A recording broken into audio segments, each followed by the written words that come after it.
Hi, Greenleaf Friends Church. My name is Mike, and this is my beautiful wife Shannon. Hi. We are making this video for you. Amanda asked us to do this for your first meeting, so congratulations on your first meeting. And what we're going to be talking about just a little bit is who we are and what got us started in foster care and what we found to work at Calvary Chapel of Emmett. So, as I said, my name is Mike, and I've been pastoring Calvary Chapel of Emmett for almost 16 years now. We started in 2001, and we started the church, and when we started the church, we didn't have any children at all. And so we prayed about that, and for probably 10 years of our marriage, we were barren. And so through some really cool and miraculous circumstances, God showed us that we were going to be able to have children, and so we had our first son, who was just kind of a miracle, and his name is Isaiah, and he's now 11.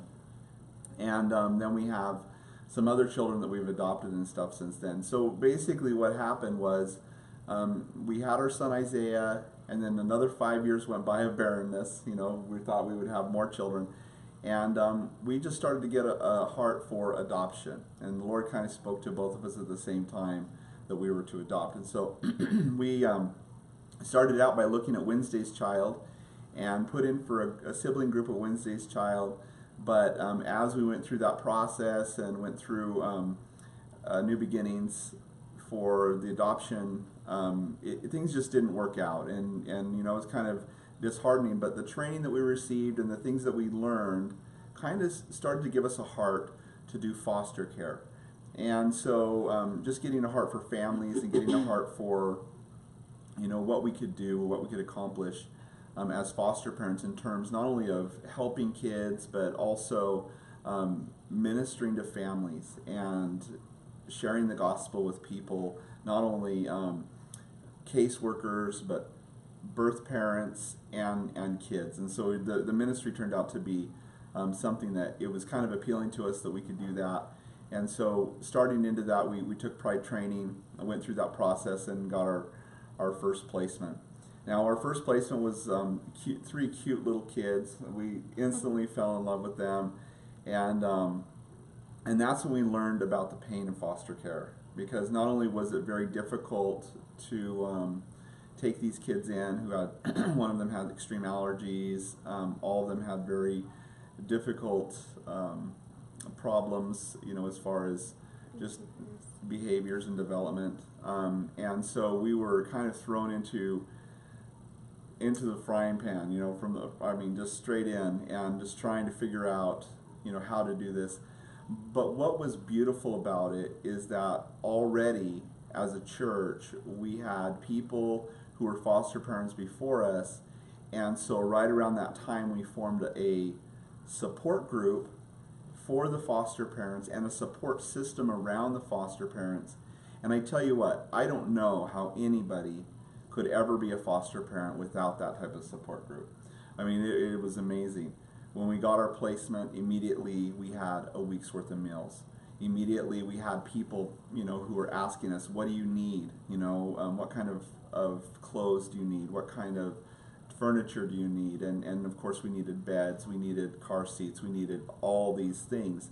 And there were people who were interested in caring about that came alongside of us and really helped us out. Currently we have 5 kiddos. 2 of them, Joshua and Hannah, we've adopted.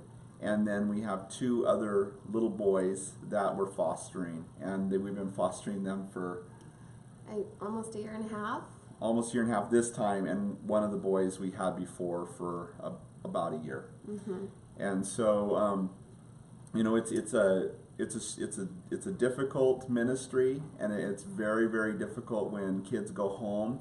And so what we've done with our small group is we gather once a month, and the main purposes of that group are to share secrets and tips to each other, to encourage one another, to pray for one another. Maybe even share what not to do. Yeah. But we can talk about things in those groups you really wouldn't talk about anywhere else. As a foster parent, you have questions about attachment. How do I get this baby to attach to me? And sometimes it's difficult because you don't really want to attach to the baby. You feel like it's another child, like it's somebody else's kid, or a small maybe it's a small child that you've taken in, and their behaviors kind of bristle against your heart, and you have a difficult time connecting with them. And so we kind of coach each other through those types of difficulties, share resources with each other on how to attach, things that will help. And then also dealing with loss too. And that's something I think we didn't really realize we were getting into when we became foster parents. There's just a lot of loss that you experience. Every time a child's put in your home, you lose sleep, you lose personal time. There's a lot of things you lose there, but even more impacting is that when that child leaves your home, it just sometimes immediately, you don't expect it. Sometimes you suffer a severe loss, and so to be support for one another as we go through those transitions, and that's what's really been helpful. Now, a few things that we have in place, as I mentioned before, for a foster care ministry is we have a meals ministry, and that's just part of our church. Our church family comes around us. And so when somebody gets a foster care placement, we call Sandra, our meals ministry lady, and she starts to call the ladies who are on that ministry or the families that are on that ministry, and then they bring a meal. We do meals for a week or 2 weeks or whatever is best for the family. When you receive a foster placement, it's kind of like having a baby. You're looking for clothes, you're trying to connect, you're trying to figure things out, who's going to sleep where, rearranging things, and it's not always what you expected, and so it throws you off a little bit. Yeah. And so the ministry really helps us to just be able to connect with the kids and not have to worry about what we're going to eat tonight, and that's such a blessing. And usually people bring enough to where you're eating that night, and then you're eating lunch the next day, and that's really, really helpful. Another thing that we have in our group, or in our town, is we as a church started a program on Facebook, a page on Facebook called Needs and Deeds. It's actually a group on Facebook called Needs and Deeds. And what's been beautiful is that the Chamber of Commerce has been promoting that amongst the citizens of Emmett. And what Needs and Deeds does is that you can post a need or you can post a deed. Somebody has extra tulip bulbs, or somebody has a need for a crib or whatever. And so we set up this network of sharing and helping, and that's the whole church family, but also the whole community, so that we as a church can reach out to the community. But it's amazing for a foster parent who says, I have a need, I just got 3 foster kids, I need ages of clothes for girls that are 3 years old, or a boy that's 12 years old, or whatever. And it's amazing the response to that. People will just get on. It's for giving only. You can't sell or buy anything on there. You can only take freely and give freely. So it's an awesome site. Yeah, and so that's been really helpful to us as a church, and us as foster parents, to be able to use that resource if there's something not immediately available. But what's also been great is just that there's a growing number of adoptive and foster families within our church, and so those families a lot of times will come together and help one another out, and with things like cribs and high chairs and diapers, and we trade back and forth all the time. Yeah, so we might have something that somebody gave to us, and then somebody else needs it, and so we just kind of keep those things around and help each other out.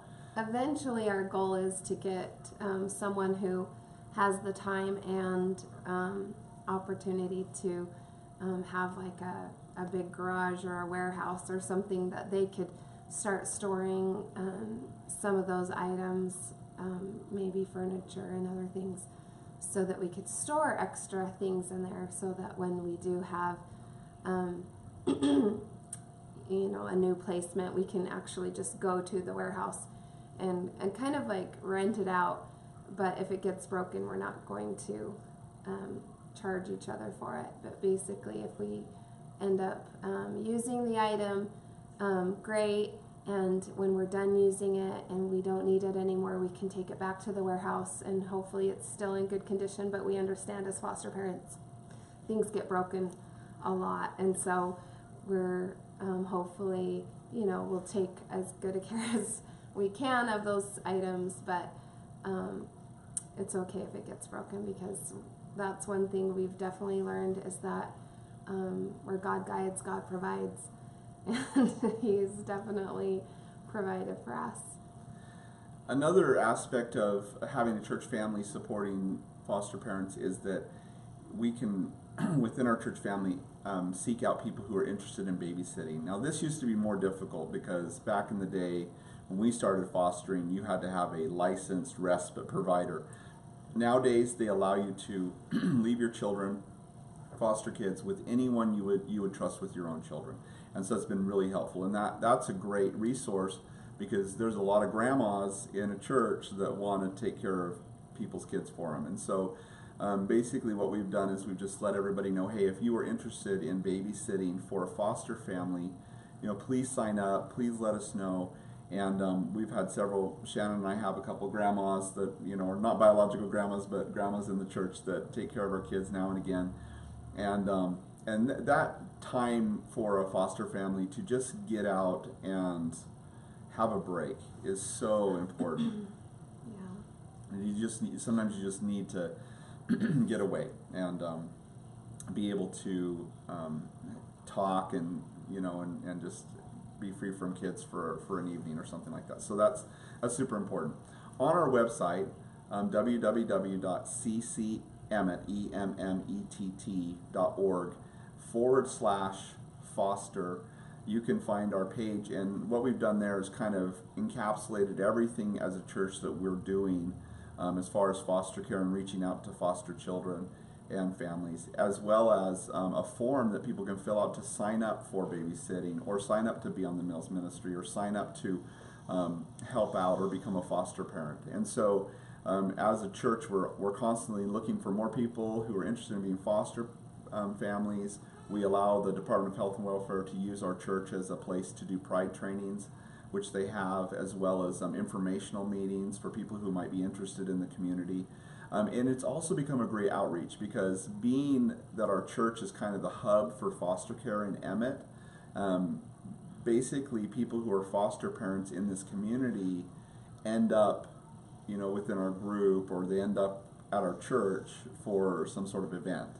And so that's really a great way to reach out and to be a part of sharing the gospel with even other foster parents. So I think that's pretty much everything that we wanted to talk to you guys about. We're right at our time that we were allotted by Amanda, and we just wanted to thank you guys so much for what you're doing. We believe in it. We're here.